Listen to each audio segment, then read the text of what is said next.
Hi, friends. Thanks for tuning in to the Mental Fitness Unscripted podcast, where our conversation will encourage your healthy living journey.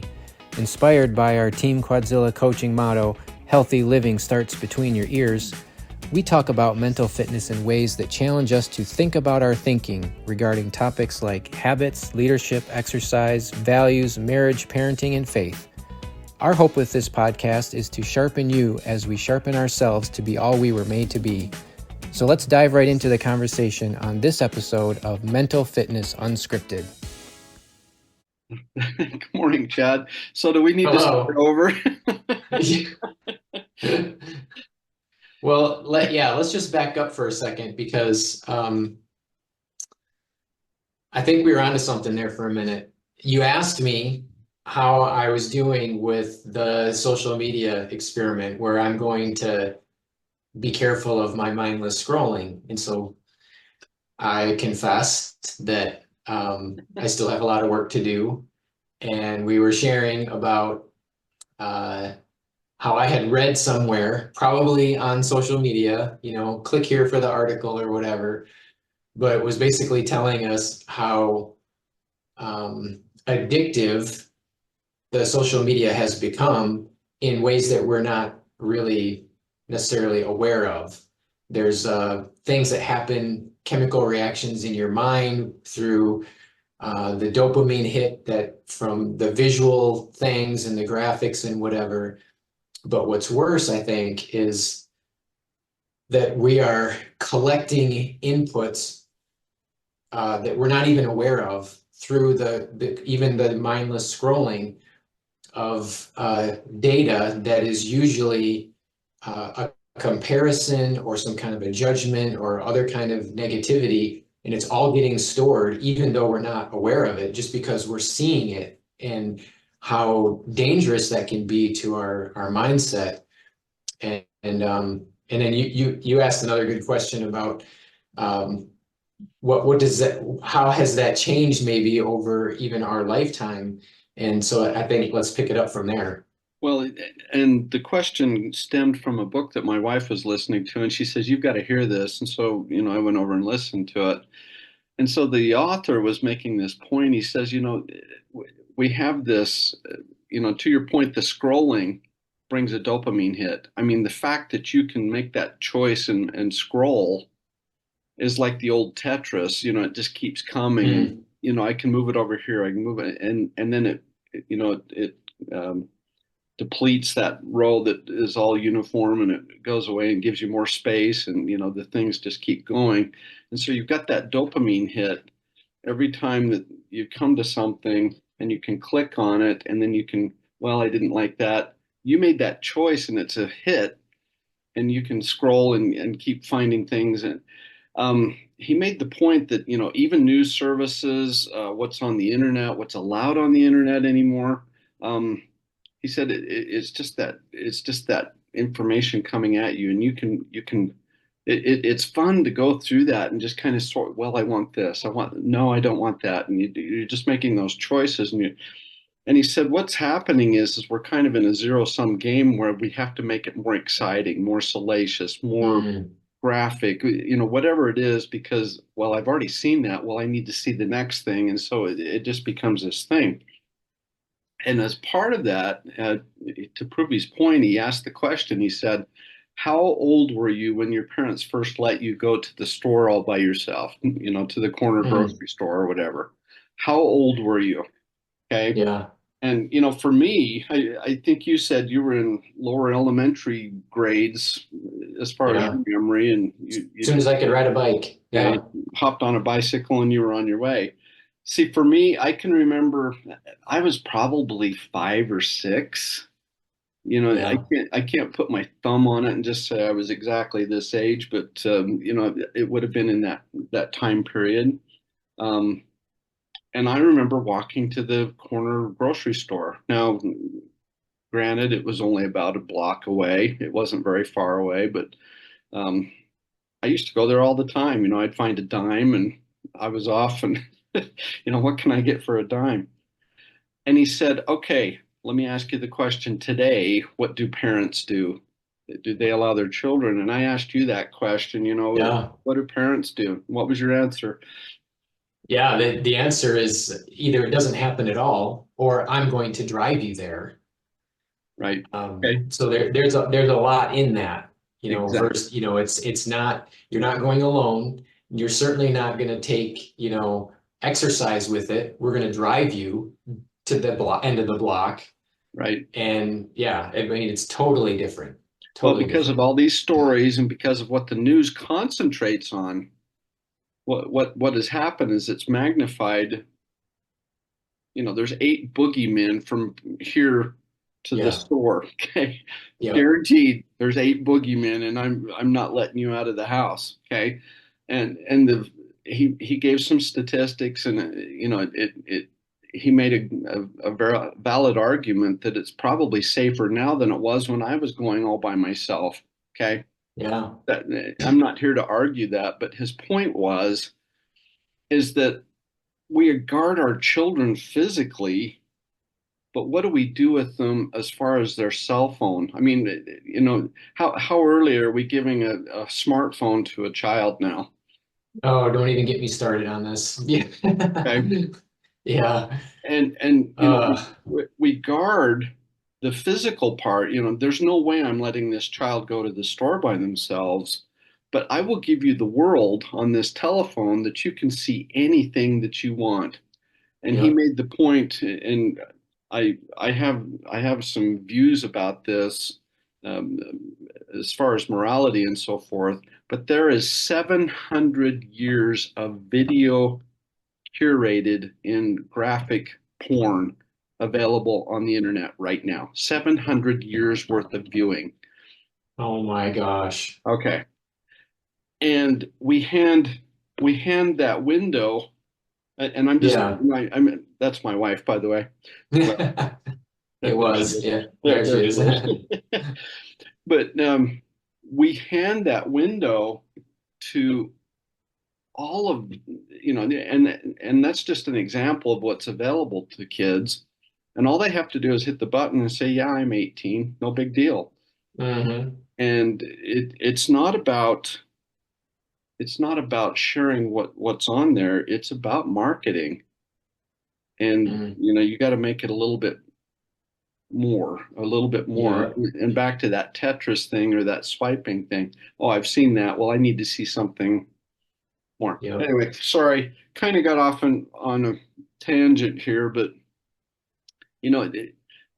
I have to confess, I have caught myself 4 times going down the rabbit hole this week Mm. on our Okay. challenge. And just to bring everybody up to speed, Chad and I, after our podcast last week, we had this challenge of, okay, we're going to approach social media with a, a, a, a definite plan of what we're getting on there for, and then get off. Okay, Yep. it's so Yeah. we called it using an agenda to go Right. on and off. There's not, I mean, there's great things that can happen with social media, as you know. I mean, great things. You know, I carry a coin. I don't have it with me right now. I haven't showered yet. Don't tell anybody. I carry a coin because there's two sides of it, and yes, there's evil, but there's also good, and I really believe that there's at least the same amount of both. Um, I think there's a balance there, but social media, it can absolutely be chosen to use for good. But Yeah. on the flip side of that coin, it can absolutely be chosen to use for evil. And to your point, Yeah. I think a lot of it slips by us, and handing that window. And I, I'm all for giving a child a smartphone. I'm all for that. But what we have to do is we have to establish. Here we go back to the values and characters again, Hmm. and we just come right back to it. I think we have to establish. You can't just hand it to them and say, good luck. Um, Right. it's like handing a credit card to a brand new high school graduate headed to college. Here's here's a really Yeah. cool. tool for you. Good luck. Yeah, here's a free t-shirt. Just sign here. We'll give you a credit card and Good you can luck. enter debt world immediately. Excuse me. Yeah. So, So I think we have to approach that and just Sean Covey. I've been listening to some stuff from him, and he absolutely espouses setting up guidelines and character rules and agreements yeah, with your kids that, here's what we do, here's what we don't do. Um, yeah. and I think those established rules even apply to us. So, Chad, 4 times I found myself going down to the. Mm, I'm going to yeah. admit it. I I started watching this guy put a roof on a cabin that he was building, and I just I mean, the one time, and I was totally enthralled with that because he was shaping it with old time tools. And I love woodworking, and Mm. just watching him do that mortise and tenon and using dowels instead of nails or bolts, and that was just super intriguing to me. And all of a sudden, it was like, oh my gosh, what have I done? Yeah. Yep. Anyway, I Yep. have a small notebook. You can see that I write an agreement with myself for Facebook and Mm. LinkedIn, and here's what I'm going to do, and here's the time frame I think it will take me, and I just make that agreement with myself before I go. Um, Fantastic. but Yeah. but 4 times I ignored my contract with myself. Yeah. So there's my Yeah. admission. Well, we all have room to improve on that one for sure. And I appreciate the reminder because I need to be better as well, for sure. Well, and you made the point that you did better this week, and I have done better this week. Normally, I would fall down the rabbit hole and just, Yeah. oh man, that was a cool roof. wonder how he did the structure for that. Oh man, look at that tool. Uh-huh. Yeah. So I want to wrap up this idea around the mental and psychological aspects of what happens when we do social media like this, and especially with kids. And I know that it's out there. The evidence is clear how dangerous it is for children to have social media and why depression and anxiety and suicide rates among kids has skyrocketed. There's no accident that it aligns directly with smartphones. But for any parent of children who might listen to this, you know that too. Yet you probably have already given your tween or young teenage child a smartphone, and they very likely have some form of social interaction on it. And I would just say to you, parent, please stop.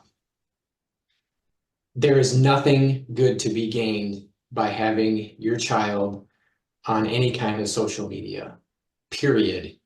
There's nothing good to gain.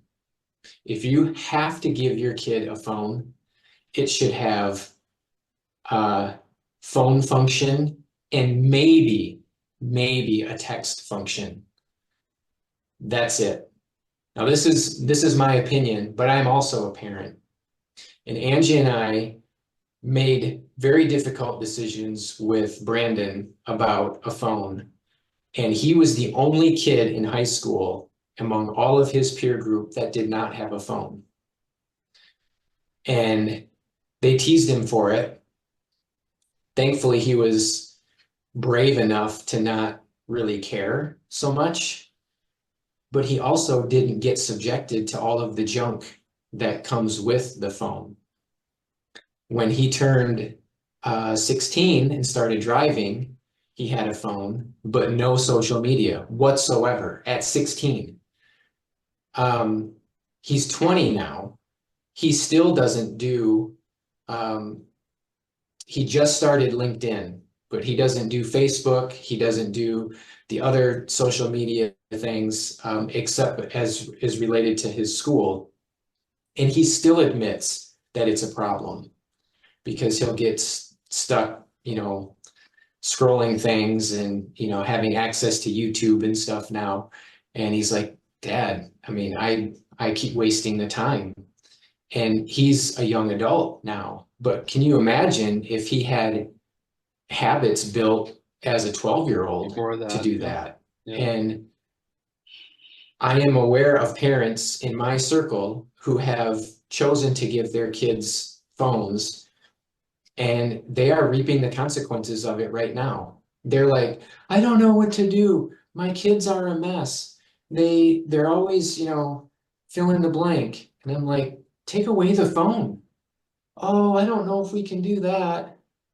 Mm, Well, that's my rant. Be the parent. as a Cut it parent, off. well, I I think you and I have illustrated that we're adults, right? Yeah. And what's funny is we get to this point in our lives and we think, oh well, I can watch those bad movies now because I'm an adult. I Yeah. can handle it, and blah blah blah. Okay. I think you and I proved that we can't handle it.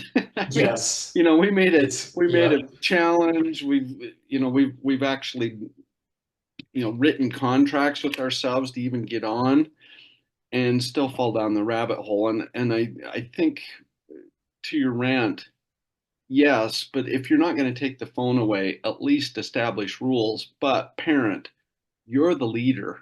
Yes. Okay, Please. if you're going to take away social media, you better give it up too, because what you do speaks much louder than what you ask Mm, or say. Okay.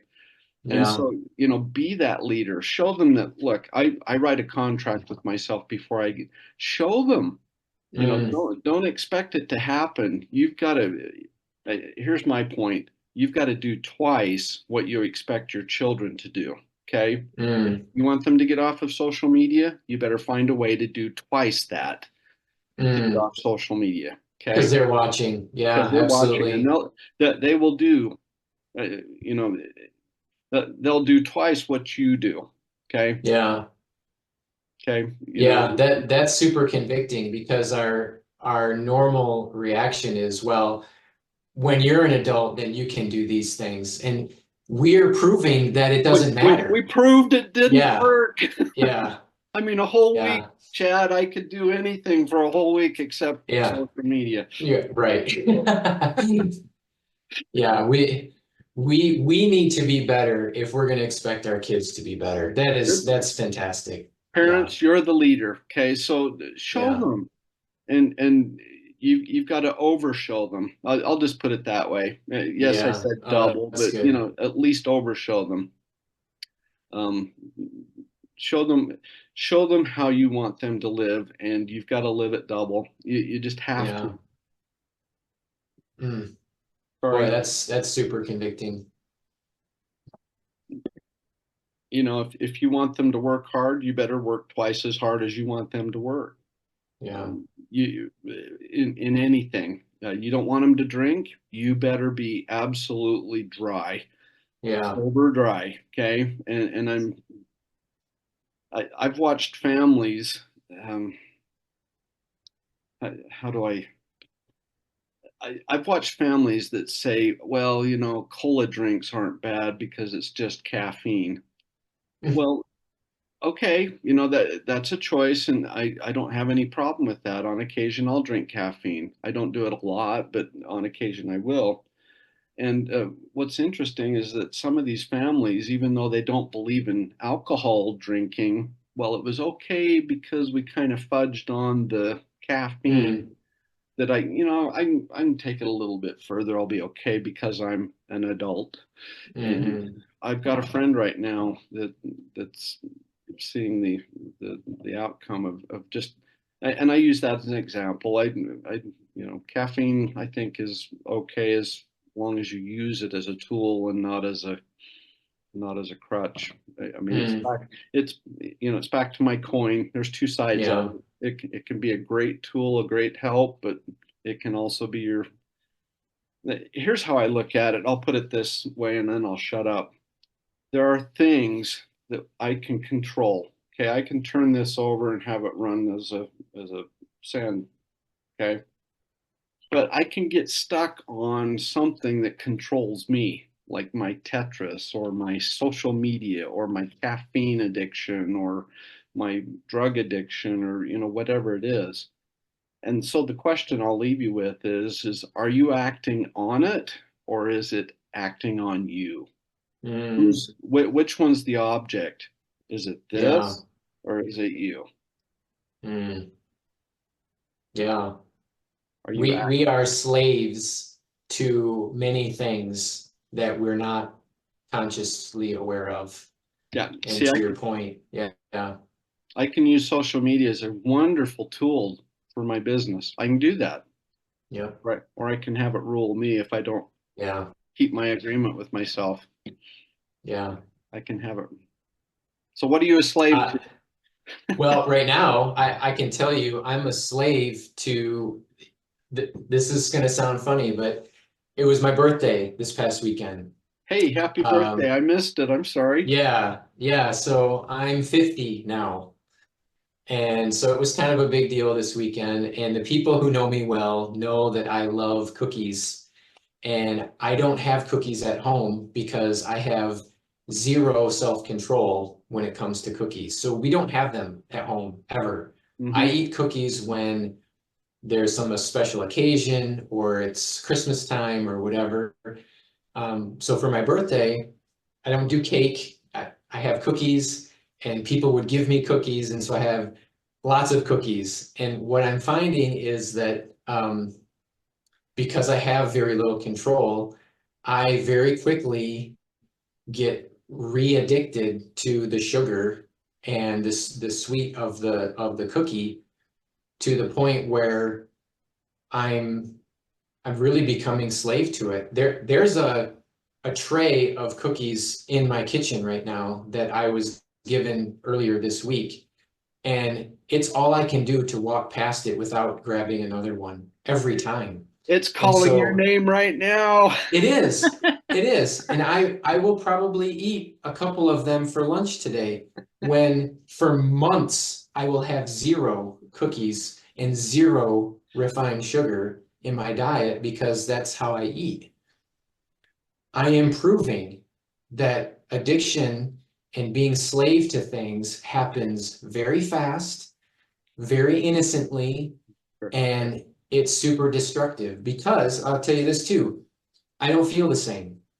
I get I get the crash in the afternoon because I filled myself with refined sugar. Um, my internals don't cooperate the same. You know, there's all kinds of consequence. And more importantly is that you're fighting that dichotomy in your brain here. Ooh, Yep. I gave in. Okay. See, I have Yeah. the same problem with Halloween candy, and this is the week, baby. Mm. This is the week, Uh, baby.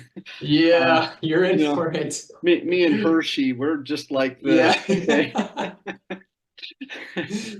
And to your point, we have not bought Halloween candy because seriously, we'll buy it because it's, oh, well, we need to be ready, right? Okay. Well, guess Yeah. who sneaks into the pantry and, Yeah. I'll just have one or two, and then this thing is just calling me.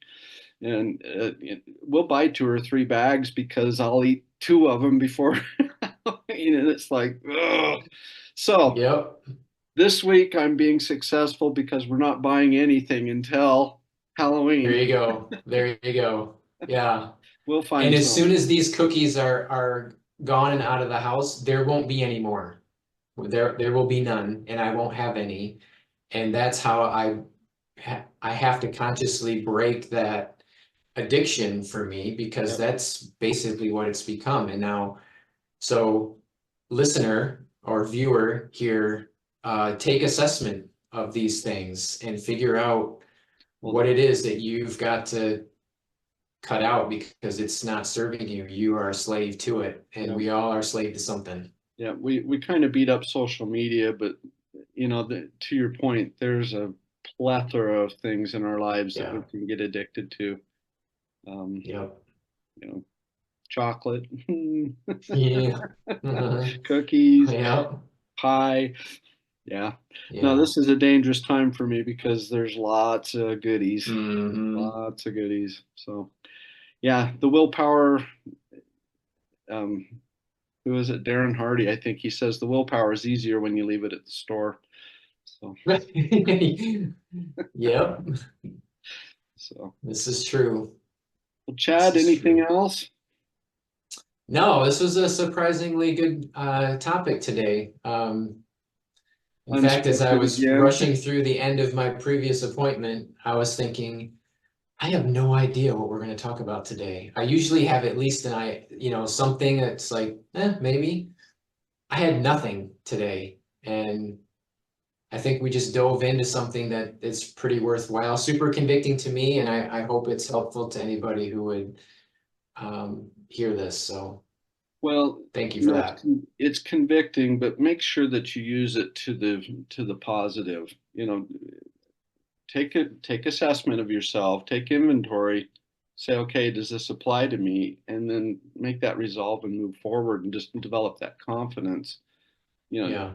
don't don't beat yourself up. It's not Hmm. worth it because that can become an addiction, is being a Oof, victim. That can man. become an Yeah. addiction. That's a big one. A big one. Yes. Big, big, big. Oh, topic for another time, but Oof. that's Yeah. No that's kidding. Oh that's a my huge gosh. one. Is just becoming the victim, and it's back to that, are you the object or are you controlling what's happening Yeah. as best you can? So, Yeah. all right, anything else or stop the recording? Yeah. I think we're good. Okay. Thanks. This was good stuff today.